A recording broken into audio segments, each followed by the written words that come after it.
if you do want to join in with the conversation today, and you want to, you have any questions or any comments, do give us a call. The number is 01733 602 133. You can also send us a WhatsApp message on 07745 278 978. You can also message us on Facebook Live, and you can listen to us on our Salaam Radio website too. Now, today's topic is children's mental health and well-being.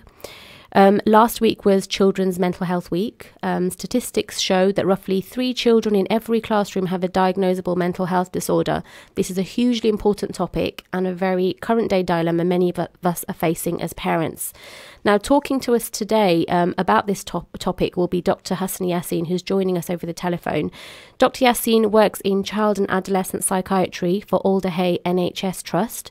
He has experience in the assessment and treatment of children and adolescents with mental health difficulties. Dr. Yassin is passionate about mental health and specifically about mental well-being. His mission is to get people to take ownership of their mental well-being in the same way as they would with their physical well-being. He is also the founder and CEO of Moodit, a mental wellness app due to launch in spring 2018. Dr. Yassin will not be giving out specific medical advice today, but he will be interviewing on the topic. So welcome, Dr. Yassin. Assalamu alaikum. Wa alaikum salam. Thank you very much for having me. Thank you for joining us today. So we'll get right into the interview. We've got lots to cover today, obviously. Sure. So I'm going to start off by asking you, what is mental well-being? Well, mental well-being is a state of understanding oneself and being in tune with all array of emotions that a person can experience. And it's a process that someone can undertake in the same way that you would undertake a process of physical well-being, which requires some work and some effort, some training and understanding. To achieve a sense of mental well-being, a sense of balance, and an ability to withstand various pressures and stresses and navigate through what are normal emotions. Right. Okay. And then what is a mental health disorder? So how do you spot a disorder? Well, yeah. So a mental health disorder would be, again, when we talk about emotions, every human being has a very wide range of emotions, both positive and negative. And mental wellness is not the absence of negative emotions, but the understanding of negative emotions within the context of having a wide range of an emotional spectrum, so to speak. So when negative emotions become extremely significant, to the point that it causes changes in behavior, causes changes in thinking, and this has a significant and negative impact on someone's life in various domains, such as their social life, school life, or family life. At the point that it's having a significant negative impact, then it starts to go into the realm of a mental disorder. Yeah. Okay. Now, obviously, we know with children, they go through different moods. You've got things going on at school. You've got, exams and what have you. Sure. Their moods change with the seasons, just like ours do, obviously. How can you tell the difference between a child who's just feeling sad and actually suffering from something like depression? Sure. Sadness is a normal emotion, and is entirely appropriate to feel at times, as is stress or anxiety. That's an entirely appropriate response to certain life events. So, a significant life event like the loss of a loved one, it's very appropriate to be sad.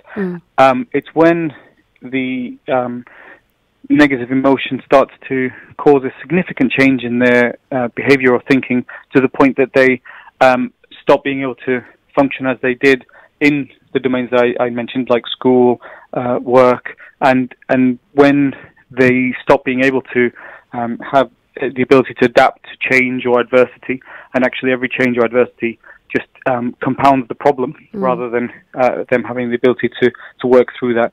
Then it starts to become serious. They start to lack the ability to maintain healthy relationships, like maybe friends start falling by the wayside. Familial relationships become strained. And when that combines with an inability to keep up with schoolwork or even wanting to go into school, then we start to think that things are on the serious side. Okay. And how long would symptoms go on for before alarm bells should start ringing with parents? There's not a, I think it's rather than looking for a length of time, I think it's about assessing the appropriateness of a reaction. So if someone is very, as I said, sad because of a life circumstance, that can be appropriate and that can go on for some time. And but if it gets to the point that they are starting to refuse going into school, they are starting to fall by the wayside in terms of friendships and relationships, then at that point it's probably worth asking for some advice. And of course, sometimes some situations can just be sorted out. I mean, if there was something like bullying going on at school, I suppose, I think sometimes it can be very easy to say, well, my child's depressed as a result. But I guess if the situation changes for that child, then those symptoms will go away. So it's about learning to recognise, isn't it, the difference between something that can be dealt with, on a quick sort of, as a quick fix, or a longer term mental health issue. Yep, I agree. I guess things like, obviously, bullying is unfortunately very prevalent these days, and the emergence of online and cyberbullying has muddied the waters somewhat when it comes to things like bullying, because what used to happen is that a child would be potentially bullied in school and then go home where there's a relatively safe space. But now the bullying continues, kind of almost being bullied in your own bedroom, which means things can be more difficult to deal with. However, again, absolutely, if there are clear causes to that are contributing significantly to a child's kind of mental distress, then fixing those or dealing with those is always going to be step one. But at the same time, I think it's important to for every parent and children to have ongoing conversations about mental wellness, about what it is that's going on in their lives, because whether it's bullying or there are other life stressors, some things can be dealt with and some things are more difficult to deal with. But the ability to navigate through difficult emotions, the ability to be in kind of take ownership of all spectrum of emotions is one that can stand everybody, especially children, in very good stead. Yeah. Okay. So we talked a little bit about bullying. What are some of the other causes of mental health issues in children and adolescents? It's very difficult to go through, obviously, every single cause because there's such a wide range of, but general themes, some things, some mental health difficulties can be as a result of genetics, and more commonly we see them because of a series of negative life events. Things like, if parents have mental health difficulties, that can contribute greatly to a child having mental health difficulties. Negative life events during early years. Yeah. We see a lot of cases, unfortunately, of bullying, a lot of cases of abuse. Yeah. And trauma, and so all of these various things can contribute to, on varying levels, to mental health difficulties. Now, just to be a little bit more specific, do you come across issues that are more common within Muslim families? For instance, mental health problems linked to perhaps Islamophobia or identity crises, things like that. Yeah, I mean, within the Muslim community. The Islamophobia, I guess, very similar to the bullying, and contributes to a proportion of people that are targeted or bullied and presents in a very similar way.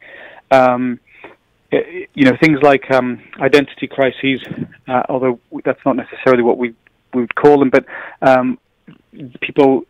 young Muslims do have a difficulty at times because it's almost like they are two people. There's the version of them that's at home, and then there's the version of them that is in school and outside school with friends. Yep. And it takes sometimes a long time for that young person to kind of merge the two versions of themselves into one coherent version, and that there can be some cultural pressures to try and have certain opinions and be a certain way, and that that can be wholly contradictory to some of the things that maybe they're being taught in school, maybe seeing on social media, and so there can be a very a difficult time to process both worlds at the same time, with pressures from both sides of the equation on that young person to be a certain way. Yeah. I think, you talked about young people, sometimes taking a long time to merge their two personalities together. But for some people, this never happens, right? Because the cultural pressures, perhaps, from wherever they come from, wherever back home is considered for them, sometimes they are expected to be a certain way throughout all of their life, even into adulthood. And I guess sometimes if they've got parents to please or in-laws to please or, the community to please, then people do try to put on this face for the community and then this other face for, the rest of the world, almost. Absolutely. And that can be very difficult for a young person. And as you say, sometimes people do manage to merge the two and figure out exactly who they are. And sometimes it can go on for a long, long time. Yeah. I mean, one thing that I have to say, is particularly worrying when it comes up in conversations that I've had with other people as well, is the fact that, the sort of... the news coverage, the media coverage of Islam and Muslims in such a, there's been such a negative media portrayal of Islam. And I think children notice this, young teens notice this. And I think they can feel as though they're under the spotlight, that people are looking at them, that people are noticing their behaviours, and it can have a real impact on their mental health, can't it? Absolutely, absolutely.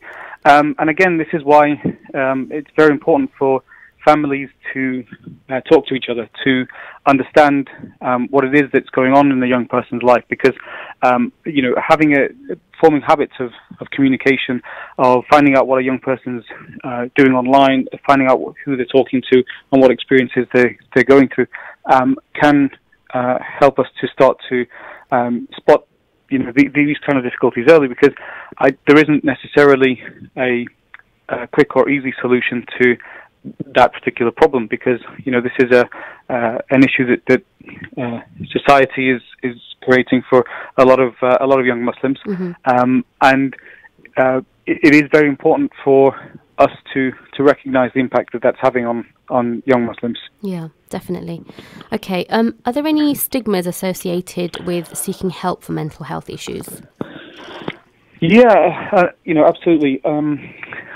It still does remain the case that having a mental health difficulty carries with it a heavy burden and a heavy stigma, and not necessarily just within the Muslim community, but I certainly do see it within the Muslim community. And then things that can muddy the water more is things like the cultural interpretations of a presentation. So I get asked very, very commonly what percentage of people I see are possessed by jinn and so on. Right. And this is a real bugbear for me. Yeah. I suppose you've got the other aspect. You've got the sort of what they call nazar, the evil eye, all of that as well. Yeah. Yeah. And so from a standpoint of both a Muslim and a scientist, there is a lot of it's very clear to me that the presentations I see are not possessions and are not as a consequence of such things, but are medical presentations. And the idea of possessions is not confined to Muslim culture. In fact, it's been going on for hundreds or even thousands of years across many cultures. And the current situation with this common belief amongst Muslims is actually very new, even to Islamic culture. If you look back throughout our Islamic history, you have even in the 10th and early 11th century, Ibn Sina that had investigated melancholy and the potential for jinn being the cause of Yes. melancholy, and that he actually ended up dismissing it. In medieval Islamic society, we had hospitals dedicated to people with mental illnesses. Yeah. A lot of scientists actually categorized mental health symptoms throughout our Islamic history, and developed a range of treatments, including things like diet, a change in regime. They even tried various drugs and herbs to help alleviate things, as well as relaxation with oils and massages. All of that was developed actually in Islamic medieval history. And then, I think there's an example of in the 9th century of a physician that opened a hospital in Cairo, who it was dedicated purely to people with mental health difficulties, and actually used a range of therapies, including things like music therapy, which nowadays, if we were to suggest a mental health hospital, that included music therapy, it's very normal. Yeah. But that was back in the late 9th century, and so actually, this cultural idea that of jinn possession, it's been a question that's been around for a long, long time. But throughout our history, we have had very, very prominent scientists that have looked into it and investigated and realized. I think we have just lost Dr. Hassan Yassin. We're just going to try and get him back on air. So just going back to what Dr. Hassan Yassin was saying about changes in mood, especially with youngsters. With young people in adolescence, sometimes it's quite hard to tell the difference between when they're just, feeling sad, when they're just feeling low, when they've perhaps got something like exam stress, or when they've got something more serious, a mental health issue that needs to be addressed by a mental health professional, perhaps.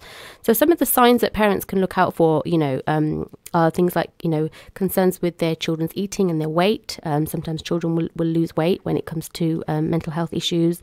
Also with their behaviour, if you're struggling to manage the child's behaviour, or, the child is not managing to regulate their own behaviour, that can sometimes be an indicator that they've got, underlying issues that perhaps need some help. I think we've got Dr. Hassan Yassin back on air. Yes, sorry. I've got you back. That's okay. Yep.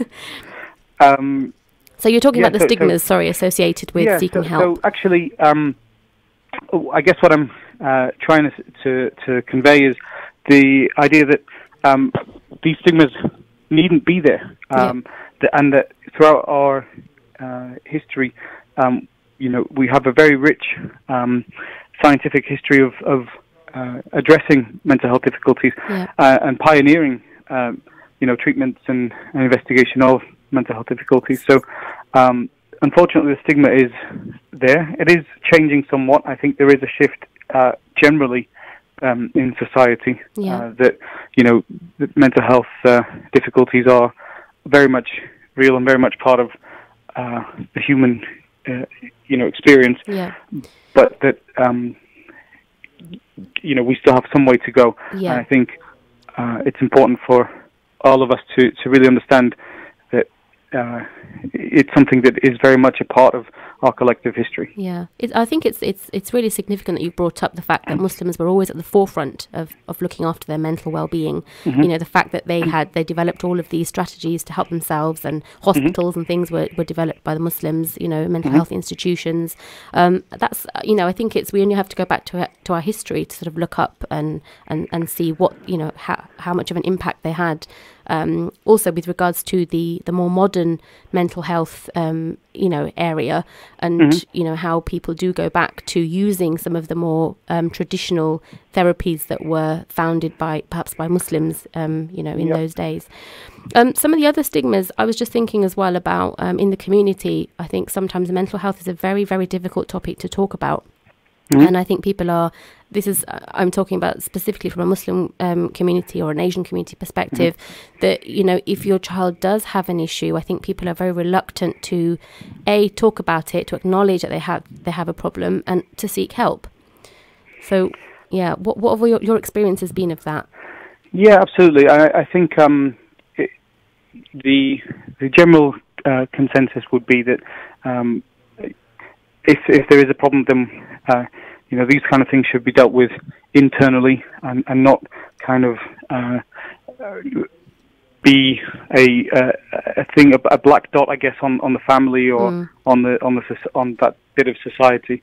And so, what my experience is that often things are left for a long, long time until it becomes very, very difficult and almost a kind of an unmanageable situation before seeking help.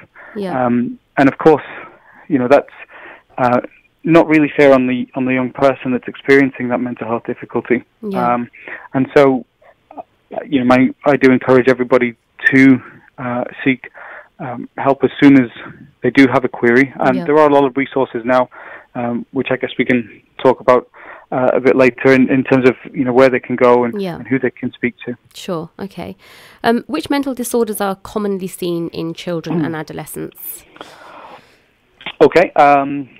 This one could be take a little while, but that's okay. So we see depression and anxiety is the one that probably we see the most of.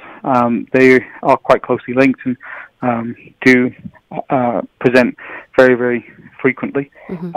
And we see them across all cultures, across all socioeconomic statuses in society. It is something that we are seeing more and more of.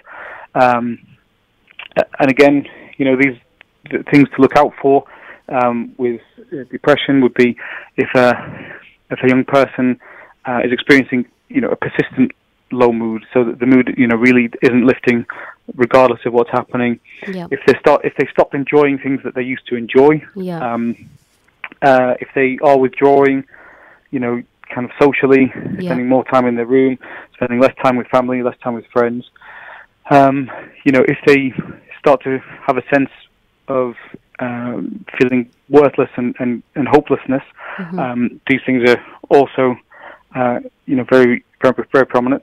And then more seriously, we are seeing a lot of young people with thoughts of harming themselves, with thoughts of ending their life, and that's it's something that is a not an uncommon presentation that we're seeing. Right. What about the impact on a child's self-esteem and that sort of thing? Absolutely. Self-esteem plummets, usually. The feelings of worthlessness, feelings that often the child presents and feeling that they don't deserve help because of how low their self-esteem is. So it is very important when a young person is in that situation to have the people around them very much be involved in the support for that young person. Yeah. Okay.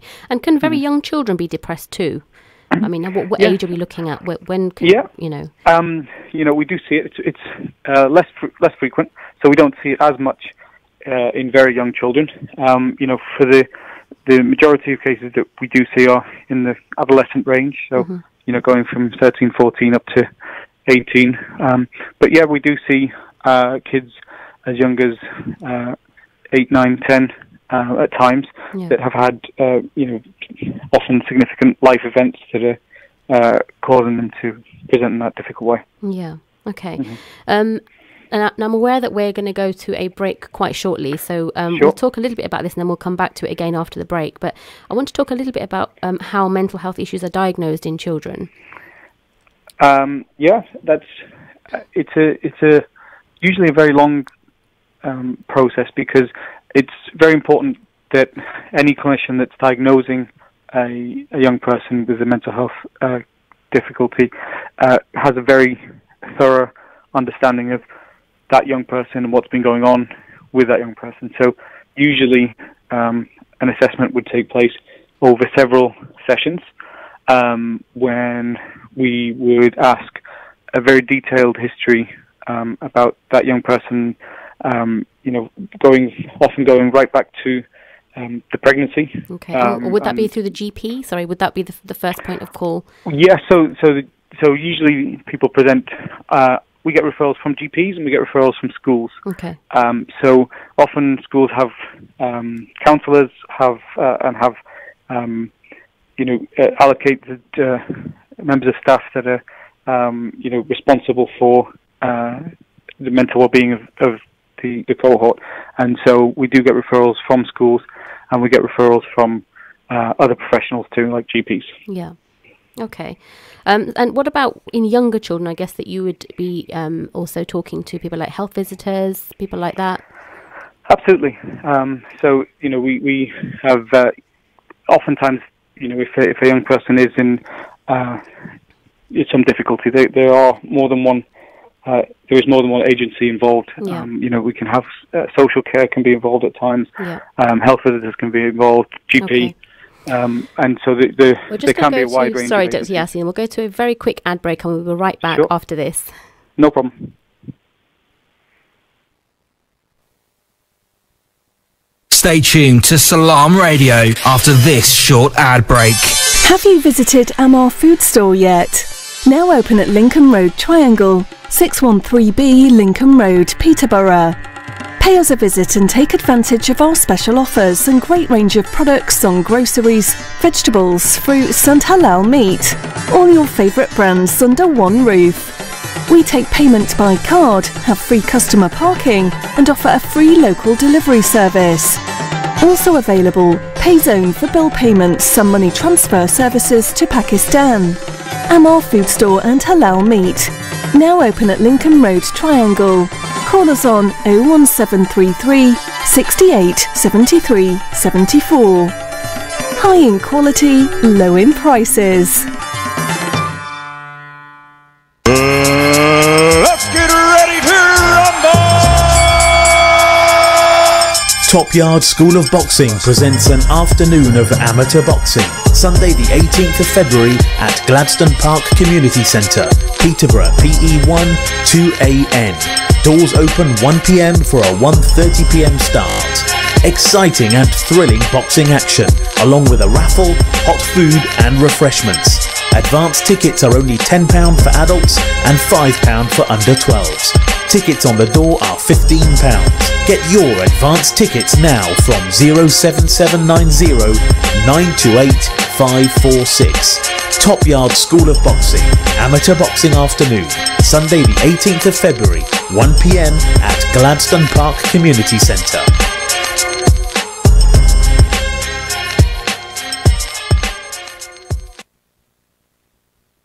Third world and developing countries are home to some of the most vulnerable children on the planet. Malnutrition, severe lack of medical aid and access to clean water are just some of the horrific challenges faced by orphans across Africa and Asia. Children of Adam, a Peterborough charity, need your help to bring aid to these orphans for just £25 a month. To sponsor an orphan or assist with other projects, please call 0300 321 0032 or visit www.childrenofadam.net. Do you own a restaurant or takeaway? Cater Fair is an expert supplier of new and used commercial catering equipment. Visit caterfair.co.uk for quality equipment on sale at the lowest prices, or call us on 01733 310 115 or visit us at 11 Royce Road, Fengate, Peterborough. Need a great place to chill out? Look no further than The Lounge for quality food and drinks at a great price. Try our varied menu: pasta, seafood, burgers, grills, salad, soup, rice and sides. Also hot and cold drinks, milkshakes and mocktails. Leave room for our exquisite desserts. The Lounge, 417 Lincoln Road, Peterborough. Call 01733 709 306 to order for delivery. The Lounge, friendly service with a great atmosphere. Did you know that cow's milk has a cure for every illness in it? Yes, it's true. On the authority of Abdullah ibn Masud, may Allah be pleased with him, the Prophet ﷺ said, "Drink cow's milk, for verily it eats from all kinds of vegetation, and it is a cure for every illness." You're listening to Peterborough's community radio, Salaam Radio, 106.2 FM. Assalamu alaikum and welcome back to Parenting Matters with myself, Sephora Horton. We are talking about mental health today. If you do have any questions or comments to add to our show, please give us a call on 01733 602 133, or you can send us a WhatsApp message on 07745 278 978. For those who've just joined us, you are listening to Salaam Radio on 106.2 FM in Peterborough and to Inspire FM in Luton on 105.1 FM. Dr. Hassan Yassin, you're still very patiently holding on there.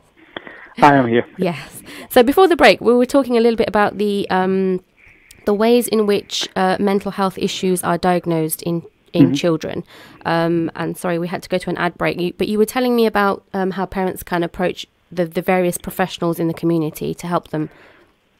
Yeah, absolutely. I think it's very important to approach people in the community, GPs, or even people within the school setting who do have an understanding of the pathways through to seeing, mental health professionals if needed. More often than not, they're more happy. They're very happy to help, very happy to be involved, because that process is, it's there for a reason, and the pathways to seeing mental health professionals usually are very clear. Sometimes, there can be a little bit of a waiting list, as there can be for a lot of things within our health service, but the process should be started if someone does have any concerns with their child's mental health. Yeah. Now, one thing that's come up in conversation when I've spoken to adults is that when adults go to the GP for anxieties, mental health, suspected mental health issues, things like that, the GPs are very quick to give them prescription for antidepressants. Is this the same for children, or do they look at it in a completely different way for children? No, generally GPs won't start antidepressant treatment for children. It is considered something that usually is under the remit of specialists. But also, within the child and adolescent mental health services, there are a wide range of treatment modalities that we would like to be able to offer children that aren't necessarily just medication. Now, of course, medication does have a role. Yeah. Medication is part of the treatment process for people with significant and risky mental health difficulties. But, of course, there's a wide range of treatments, talking therapies, and even within that, there are several types of talking therapy. For younger children, there's things like play therapy, and all of these things are important to kind of be considered when we see a young person. Yeah. Now, going back to the actual diagnosis itself, I'm just thinking, so sometimes anxiety and depression is easier to diagnose than other things like perhaps autism, children who might be on the autistic spectrum disorder. How do parents go about that? Because, a GP is obviously the first point of call. What is the process for diagnosis in children? So, if, first step, I guess, is to start to recognize what you're looking out for. So, you're very right. If someone is becoming, has a significant change in their behavior, then that's something to go and see the GP about. But sometimes it's not a change, but actually, children with autism won't necessarily change their behavior, but will have certain difficulties, and it's about understanding what those difficulties may be. So, with something like autism, they would have difficulties with social interactions. Yeah. That have difficulties with communication in general, and they usually have a very restricted and limited range of interests and behaviours. So that's kind of the three things that we often would look for. And again, if someone has, if a parent is wondering whether or not their child might be on the autistic spectrum, going and seeing the GP as a first point of call is usually the right move. And depending on the different areas in the UK, there are different pathways to being diagnosed. Some are diagnosed via paediatricians, while others are diagnosed under the mental health services. but there are always pathways, and it is important to seek advice and help when you can. Okay. We've had a text message come in just while we've been having a chat here. It's from Brother Muhammad Ahmed, and he says, "Thank you for addressing this very important and widely neglected area in our communities. Thank you, Dr. Yassin, for your wonderful insights. I would like the host to focus on more positive aspects moving forward." So I think that's something that we talked about earlier, didn't we? And it's something that we are going to move towards the end of the show. We are going to go into a little bit more of a positive outlook on mental health as well. Sure. Thank you for your message, Brother Mohammed. Thank you. Yep, thank you. So, so moving along, obviously we talked about the diagnoses and what parents need to look out for. Let's talk about the impact of perhaps diet and exercise and things like that on mental well-being, because it's not always about going down the conventional medication route, is it? No, so, I guess that's the important thing here is that we should say that, when we're going down into the realms of mental illness, then we should, kind of have a consideration for treatments and so on. But mental wellness is something that I think everyone should practice, regardless of, whether they have, kind of mental illness or not, because the process of being mentally well is one that, can stand everyone in good stead all the time. So, it's the same really as physical health. Our conventional wisdom would say that being physically healthy involves undertaking certain number of things, like eating well, like exercising, and that if you do those things, the chances are that you will, have a much less likelihood of encountering, a cardiologist or your GP if you do them. But with our mental health, we don't really think that in that way. We kind of do what we want, and then if it falls apart, then we go and seek help. So I think that there are things that everyone should be doing, to be in tune with their mental health. So eating right is definitely one that can be helpful. Avoiding the kind of the wrong foods and avoiding foods that especially with people that have tendencies to, get with sugary foods and so on to be hyperactive. And the exercise is definitely one of the things that is demonstrable to be a useful and protective factor against depression and low mood. And then Dr. Yassin, we've just had a call come in. Sorry to cut you off there. We've just had a call come in. I'm just going to take this call. Sure. Sorry. City Council, how are you? Assalamu alaikum. Assalamu alaikum, caller. You're live on air. How are you? I believe we've lost the call, sorry. We're just going to, I think we've lost Dr. Hassan Yassin actually as well, so we're just going to wait for him to come back on air as well. If you do have any questions for Dr. Hassan Yassin, bearing in mind that he's not actually giving out any medical advice, do give us a call on 01733 602 133. You can also send us a WhatsApp message on 07745 278 978. We've just been talking a little bit about the more alternative therapies available out there, the more natural ways of maintaining a person's mental health and well-being. So we've got things like diet, exercise. Dr. Hassan Yassin was talking about exercise, and then there are also other things that Dr. Yassin will be covering. Hopefully, we'll get him back on air very shortly. Dr. Hassan Yassin, are you there? Okay, we haven't actually got him back yet. So one thing that actually was quite important to remember, some of the things Dr. Yassin was saying earlier on about things to look out for in your child, I think, and also having a relationship with your child where you're talking about them regularly and keeping an eye on what they're doing. So things like social media, things like bullying, being aware that you need to maintain that relationship with your child, so that if there are any issues bothering them, that they will come and speak to you, that you'll notice these symptoms and they won't just hide them from you. Dr. Yassin, are you there? Have we got you back? I am back. Yep. Thank you. So so sorry, you were talking about the impact of diet and exercise on mental health. Yeah.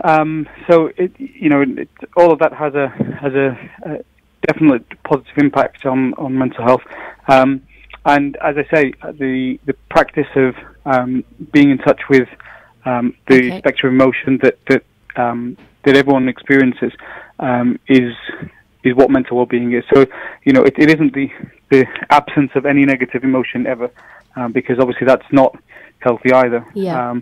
It is the being able to work through and understand what negative emotions are being experienced and what can be done about them. Yeah. We're just going to go to our caller. I believe somebody has a question for you, so we're just going to try and get them back on air. I'm sorry we lost them earlier on. Assalamu alaikum, caller. You're live on Salaam Radio. Salaam, can you hear me? Yes, we can hear you. Who's calling? My name is Javed. Assalamu alaikum, Brother Javed. Thanks for calling in. The message to parents is that it's important to work with the schools. Yep. I used to be a school governor. Right. And the school system, they've got the school support officers. Yes. And trying to find solution together with the school and the child is the best way forward. Yes. And just a plea to all the parents to work together with the school and the child. No single person can solve the problem. Definitely. That's all. Yeah, absolutely. I think that's a very, very valid point. And you would hope that, schools and other professionals involved, with the child's well-being would notice changes in a child's mood and their behaviours, and that these things could be flagged up. And as a result, parents could work together with these professionals to help the children. But that's a very valid point. Thank you very much for that, Brother Jawed.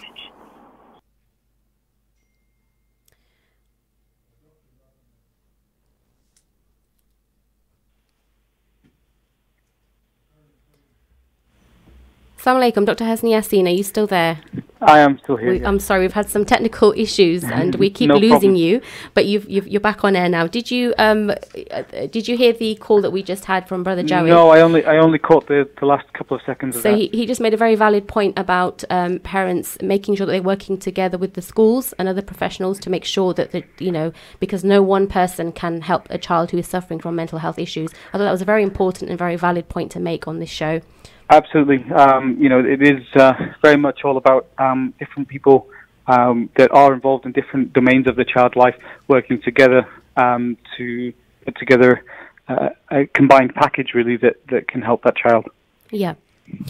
So we were talking about diet and exercise earlier on. So what we're trying to look at now is for very mild to moderate depression, perhaps moving away from the more conventional forms of medication and talking about ways that we can look after children's mental health and well-being so that they don't have to go down the route of perhaps needing medication. So you're talking about diet, sugar, what else is there? Yep.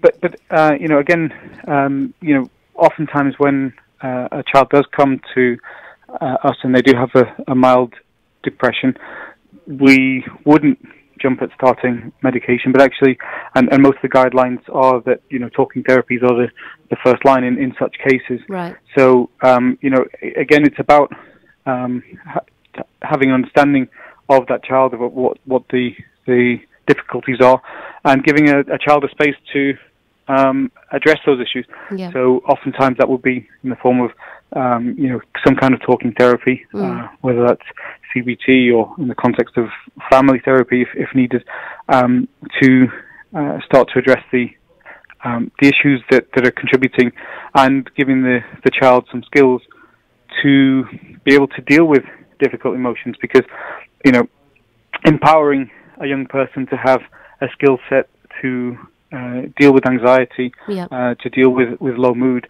and kind of work through that, and not have that be the thing that takes over their life, is essential. And that level of empowerment can go a long way and can stand that young person in very good stead moving forward throughout their life. Yeah.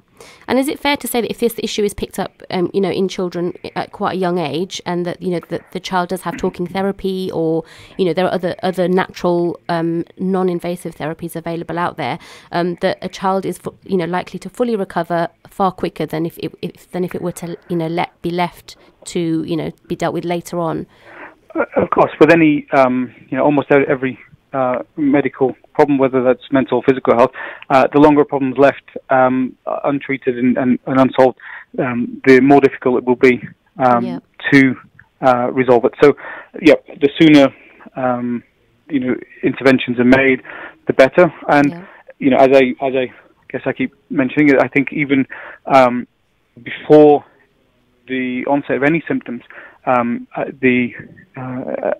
fully encourage families to practice the art of communication, practice the art of, and to normalize being in touch with, an emotional spectrum, because that is how we are built as human beings. And, we do have an emotional spectrum, and understanding it, accessing it, speaking about it, is a very, very preventative measure in terms of kind of developing mental health difficulties. So I think it is important to say that although this show is about children's mental health, and often we have discussed when things go terribly wrong and do require significant intervention, it's really important to again say that actually the ability to be in control or to take ownership of your own mental health and the mental health and the mental wellness of your family does lie within everybody's within the remit of everybody's hands. Everyone can and families can come together and can do things very positively. Yeah. So what you're saying really is prevention is better than intervention later on. Yeah, as with everything, if there's a way to empower people and to prevent them from having significant deteriorations in mental health as a result of adverse life events, because everyone will experience adverse life events. Definitely, I was just going to say, as a mum of four myself, I've got two teenagers myself, and I know that sometimes at that age they can be very reluctant to share things with their parents, and especially if it's, there's things like social media and there's bullying going on. Sometimes children are worried about telling somebody because they think that they're going to get told off, or that, they're going to be involved in something that they really don't want to be involved in. I think that there's a real tendency amongst young people to ignore a problem in the hope that it will go away. And I think really everything that you've just said has just, really highlighted the fact that as parents we need to be so aware of what's going on in our children's lives, and those lines of communication need to be so very open, and, we need to be regularly communicating with our children to know what's going on with them. Absolutely. I think we can talk, about social media and the effects of social media on children's mental health. And obviously, at the moment, it's very early in terms of definitive kind of outcomes of what social media is going to do to people's mental health, but it doesn't look good at the moment because essentially we're living in an experiment that nobody really knows what the outcome is going to be. This is the first generation now of young people that are living through having been born with smartphones in everybody's hands, with a connectivity that is unprecedented throughout human history. And so what that's resulted in really is, there are certain social media platforms where the majority of people that are posting as though they have everything figured out. Whether that be fitness or money or motivation or career, and so a lot of early studies are showing that actually leaves many young people with significant feelings of inadequacy, of kind of feeling left behind, because there's only this very superficial level that's being posted on social media most of the time. But again, the other thing is that although we are living in a time of unprecedented connectivity and everyone is connected to everything at all times, what that's resulted in is a kind of real significant feeling of FOMO in kids, fear of missing out, and to the point that there are studies that have been showing that some children wake up in the middle of the night to check on what's been happening on their in social media, just to which can result in sleep deprivation. But what's more critical than that is this feeling of constantly missing out on things actually results in missing out on everything, because there's it leads to an inability to really be present with anything, because at the point that we're checking one thing, it's already in our minds that we should be checking the next thing, and so this endless scrolling and endless clicking from one thing to another means that it's almost impossible to be present and actually maintain an actual real connection with anything or anyone, because there's a perpetual fear that something else is more important, that and missing so out on something, and that which again results in a very negative set of experiences. I guess that applies also to not just social media, but you're talking about video gamings, television, all sorts of screen time in general. Well, I mean, video gaming now generally isn't a lone activity anymore. There's the majority of gaming platforms are social gaming platforms now, where people again do play with other people online, and that also results in and so on some level sometimes it can create a bond of sorts, but another level it does contribute to the perpetual feeling of missing out. The other thing I wanted to ask you about was mindfulness. What is it, and how can we practice it? Just to end on a more positive note. Sure. Well, I guess it's difficult to define one small segment, but essentially it is the ability of a human to be fully present, to be aware of where they are, what they're doing, what they're feeling, and not be kind of persistently and consistently reacting to everything that's going on. And so it's an art that should be practiced. It's something that people can do on a day-to-day basis, and it is part of some of the principles of what are guiding us to develop the application that you mentioned earlier. That people should be in tune with what's happening around them, with what they're feeling and what they're thinking, and be present in that moment rather than perpetually being distracted or living in a anxiety or a fear of the next moment. So it's a bit like meditating. What you're saying is, absolutely. Meditation is one of the forms of mindfulness that people can practice. So looking at deep breathing exercises, perhaps that sort of thing as well. And also, I guess if you're talking about meditation, I think that also things like Salah also come under meditation, right? Because many people report feeling this real sense of peace and tranquility and a sense of belonging, and I guess that's also linked to mindfulness. And this is something that you will experience in Salah, is that you're focused on that activity, on the act of connecting between you and your Lord, and really not being present in anything else. And that's one of the reasons that we are encouraged to do that, is because that practice and that learning that ability to be present in a moment of connection, whether that be in prayer or with another human being, learning that skill to be present is something that will stand everyone in good stead, and it's something we need to teach our children too, isn't it? To be very present and to be mindful of things like deep breathing. And so things like real practical things that parents can do in regards to social media, like having specific times that children can use it, having bans for an hour before bedtime, Yeah. and not having phones in the room. Yeah. You know, real practical things that can, although can superficially cause conflict, are more likely to cause to result in a more cohesive and communicative family setup. Yeah. Excellent. Thank you very much, Dr. Hassan. Unfortunately, we've run out of time there now. I know we still have had a little bit more to discuss, and there were a couple of issues that were brought up via text message that we needed to talk about, but we've run out of time.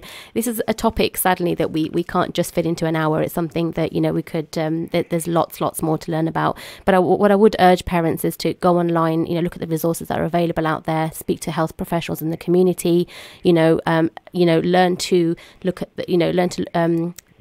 learn to identify the signs and symptoms in your children, and learn, about the ways that you can help them. Thank you very much, Dr. Hassan Yassin, for joining us today. Thank you for having me. Thank you. And thank you also to our listeners. Thank you very much for listening. Please do tune in again next week to Parenting Matters with myself, Sephora Horton. That's on Wednesdays from 1 to 2 p.m. Assalamu alaikum.